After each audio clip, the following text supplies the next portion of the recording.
நான் ஈ படம் மூலமா எல்லாருக்கும் ரொம்ப பரிச்சயமான, எல்லாருக்கும் ரொம்ப பிடிச்ச ஃபேமஸான ஹீரோயின் ஆனவங்க தான் சமந்தா. இவங்களுடைய முதல் படம் பானா காத்தாடி அப்படின்னு சொன்னாலும், நான் ஈ படம் மூலமா எல்லாரையுமே கவர்ந்து இழுத்தவங்க. அதுக்கப்புறமா தமிழ்ல நீதானே என் பொன் வசந்தம் இதெல்லாம் நடிச்சாங்க. நான் ஈ படத்தோடைய வெற்றியை தொடர்ந்து இவங்களுக்கு நிறைய பெரிய பெரிய ஹீரோஸ் கூட நிறைய சான்சஸ் கிடைக்கும் அப்படின்னு எதிர்பார்த்தாங்க. ஆனா நீதானே என் பொன் வசந்தம் படத்துல ஜீவா கூட நடிச்சவங்க அந்த படம் அந்த அளவுக்கு பேசப்படல, ஹிட் ஆகல அப்படின்னதும் இவங்களுடைய வாய்ப்புகள் கொஞ்சம் கொஞ்சமா தமிழ்ல குறைய ஆரம்பிச்சது. ஆனா இவங்க இதை தொடர்ந்து தெலுங்கு சைட் போனதுக்கு அப்புறம் அடுத்தடுத்து ஹிட் படங்களா கொடுத்துட்டு இருந்தாங்க.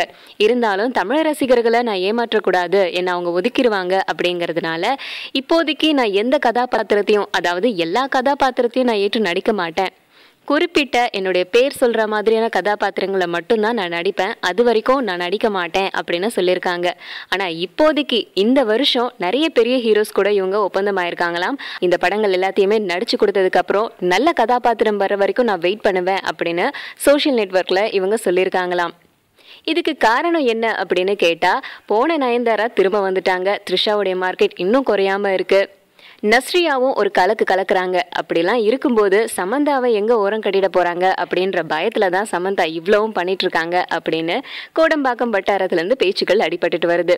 ஆனா சமந்தாவுடைய ஒரிஜினல் ரீசன் என்ன அப்படின்னு இன்னொரு தரப்புல பேசுறது என்னன்னா, சித்தார்த் எந்த படங்களையும் ஏற்று நடிக்க கூடாது அப்படின்னு சொல்றதுனால தான் இவங்க இப்படி சொல்றாங்க அப்படின்னு ஒரு தரப்பு சொல்லுது.